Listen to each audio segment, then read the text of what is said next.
Hi there, and welcome to today's episode of How the Game Was Won. We are looking at the game between Jakovenko and Vachier-Lagrave in round 5 of the FIDE Grand Prix in Tashkent.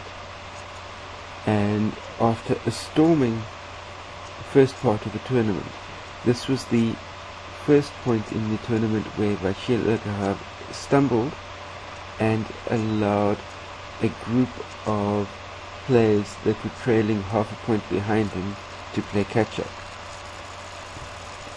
The game follows the Grunfeld defense,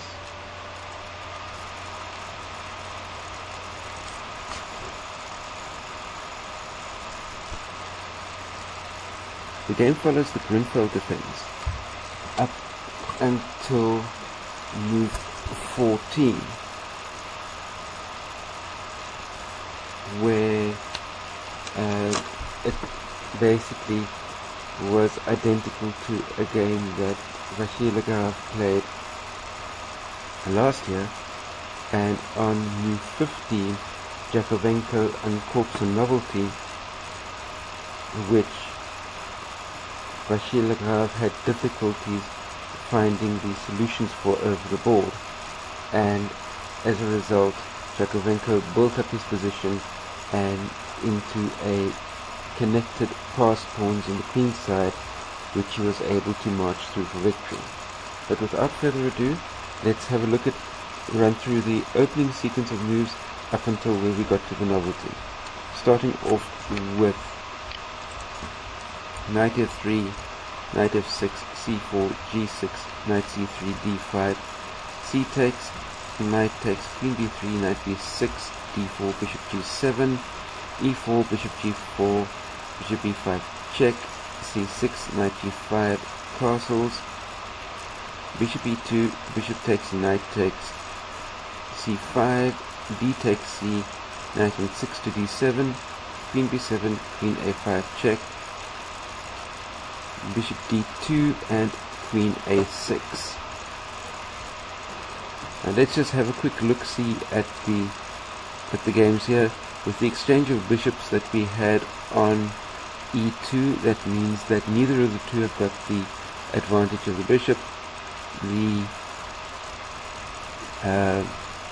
white is sitting with a good knight out at the outpost of g5, which is able to apply good kingside pressure, which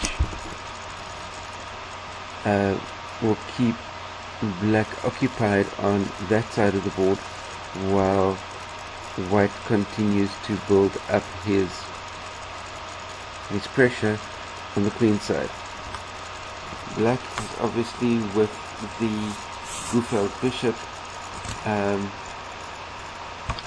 built up a presence along the h8a1 diagonal, while white has got some activity, or potential activity, running along the c1 h6 diagonal. In the game from last year, it continued with queen a6, knight takes,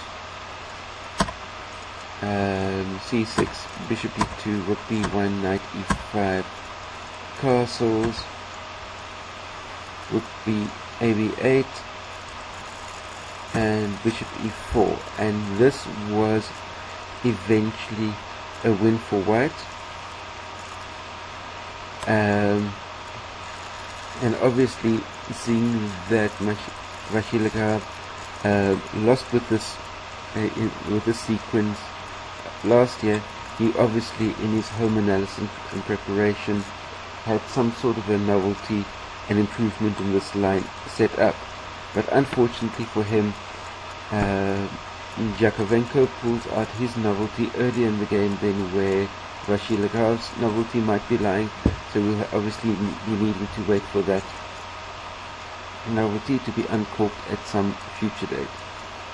So getting back to the position as it was, Jakovenko's novelty was playing c6, with obviously the pawn all the way up to the c, pushing the pawn places an immediate threat onto d7, but that's a really obvious threat and easy to thwart. And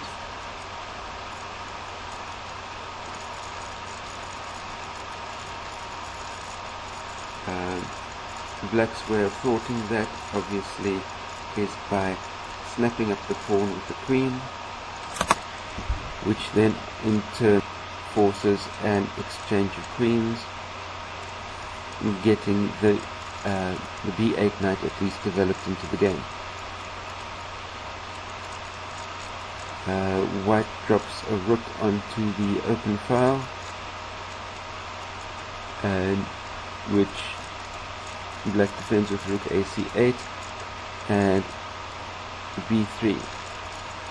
Now, although Black has some compensation for the sacrificed pawn, the question is obviously whether it is enough.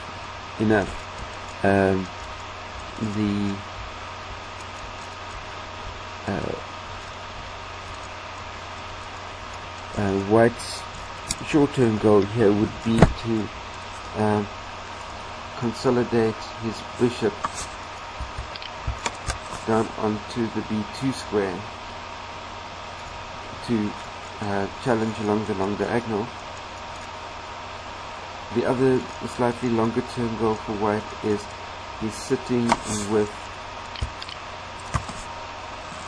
a 2 pawns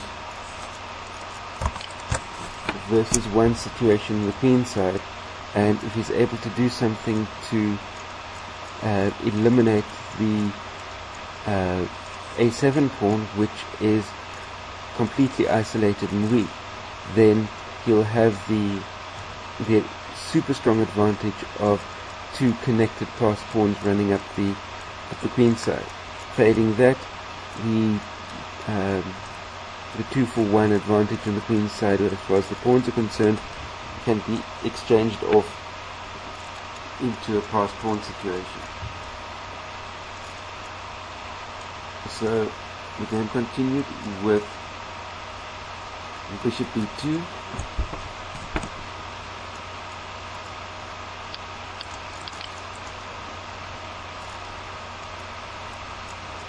rook d1, knight ce5, bishop e3, h6, knight f3, knight takes f3, g takes f3.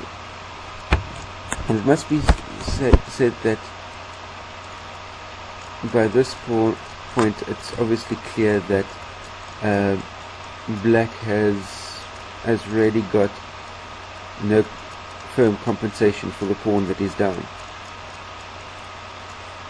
and because of that, Jakovenko starts pushing his advantage immediately so as not to allow a player with the strength of Vachier-Lagrave to be able to consolidate his position and gain some sort of an advantage down the line, which is obviously a good strategy to always have, is that when you have the advantage, utilize your advantage, push your advantage. Say for instance,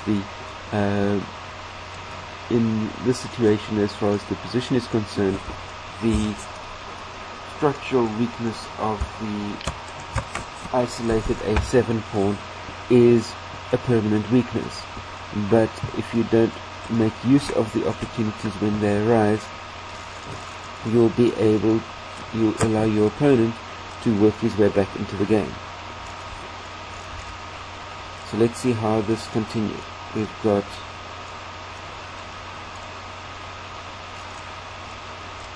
knight e5, f4, knight g4, and here it's it should be really obvious what white's move is. As I mentioned, that a7 pawn is just hanging. It's on free, and by snapping up the pawn, there's really no immediate positional response that black can come up with, and by snapping up the pawn, all that we've done in the process is solidify the A and B pawns as connected and passed pawns, which is, you can effectively say, is already winning, even though we only at move 24 of the game. And although you can say that the two passed pawns are clearly indicating towards a winning position, they've still got a long way to travel, and there's still a lot of play in the position. So having a position that is looking to be winning and having a one game are obviously two totally different things. You need to be able to convert the advantages that you have. So the game continued with rook a8,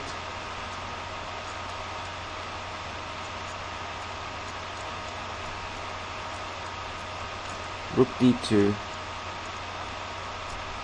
bishop a3, bishop d4, and now white has gotten his bishop onto the super strong diagonal, which is yet another positional advantage. Black continues with rook fc8,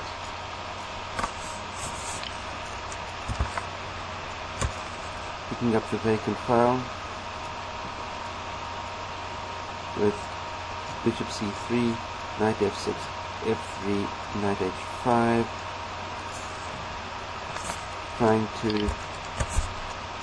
hit the pawn. Rook d3, bishop d6. Now black has got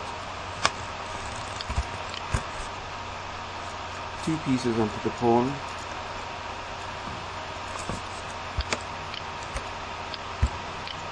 With the knight and bishop, while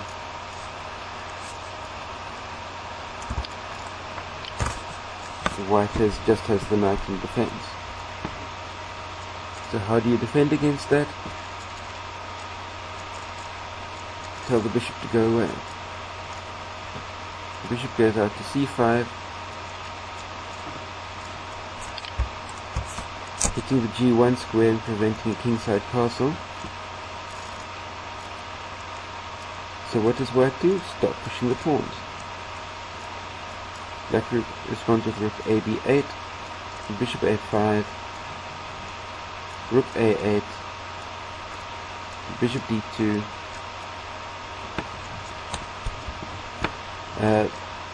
and as a result of this maneuver, it's obvious now that the queenside pawns are now safe, with the rook covering the backward pawn and the b pawn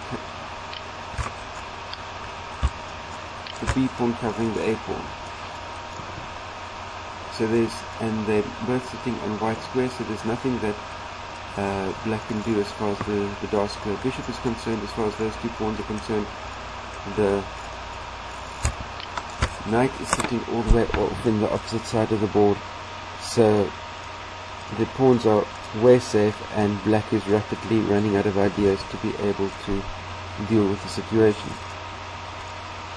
We continued with rook ab8, shuffling the rook backwards and forwards here, looking almost like the type of thing a computer would do, but be that as may, there's very little else that black has at his disposal anyway. Rook c3, king h7, king d1. Obviously no castling taking place, and white is already bringing his king out in support of the queenside pawns. knight g7, b4,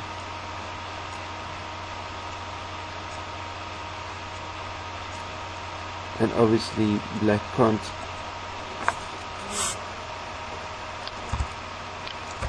take the pawn because white will simply exchange rooks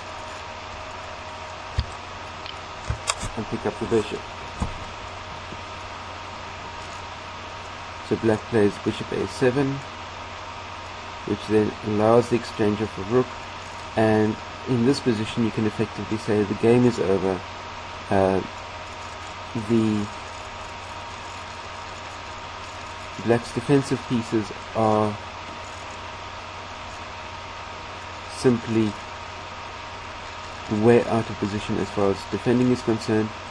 His king is way off over there, not able to aid in the defense against the marching queenside pawns, making sure that he's able to march his pawns through in a manner that he can keep them safe and bring home the full point. We continued with knight c3, bishop f5, sorry, not bishop, knight f5, knight b5, bishop e3, rook e1, rook d8, rook e2, bishop takes f4 at long last. Not that it makes any difference whatsoever, because it just gets the bishop even further out of position from a defensive point of view. King c2, the bishop takes on b2, the rook takes on d2, knight e3 check. Black is trying to attain some sort of counterplay with a couple of checks, but once he runs out of checks, he runs out of options as far as defending the position in its entirety, because in the process of trying to gain counterplay with playing his checks, king c3, he has to bring his knight all the way back to d1, and when white uses the opportunity to sacrifice the exchange, it's literally all over. White plays a5, black plays h5, and white comes down with knight a3, and there's simply nothing that black can do to be able to stem the marching queenside pawns. At the very least, he'll need to give up his rook to be able to block one of the pawns, but not both. Let's have a look at it. And in this position, Vachier-Lagrave resigned, but let's have a look at what the likely continuation is from here. You can see how this type of position would be able to play out. We've got black can play g5 in this situation, and after playing g5,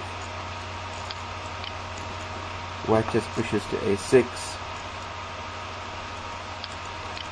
As I mentioned, bring the rook back to launch some sort of defense. Play b5, g4, you just play f takes g,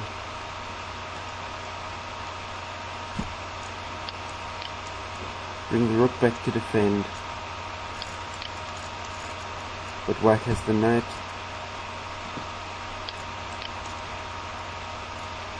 White plays h takes g, but he won't be able to get his pawn through simply because the h pawn is defending and the queen is way too far back and out of position to be able to do anything about this. So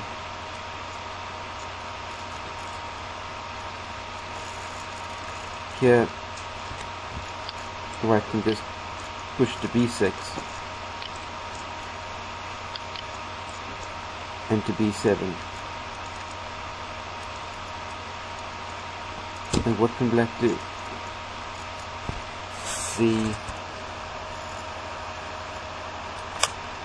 the defensive square of A8 is covered by the pawn, and he can't get his rook in behind the pawn either because that square is defended by the knight. So there's absolutely nothing black can do to be able to stop the pawn from queening. So maybe bring his rook across to try and hit the a pawn, but really does that make any difference whatsoever when the white simply queens? And now you've got the queen against rook, and with the queen against rook, all that's going to happen is the pawns will be mopped up in short order because white will be able to use checking maneuvers with the knight and queen to be able to pick up those pawns, and the position will simply collapse totally. So that is how the game was won. Please post your comments and questions down below, and click the like button, share this out amongst your chess friends, and also down just below the video screen over here there's a big red subscribe button. Click that as well. That way you can be kept up to date on new videos as I post them on a week-to-week basis. Stay carved up for the win. Stay safe out there.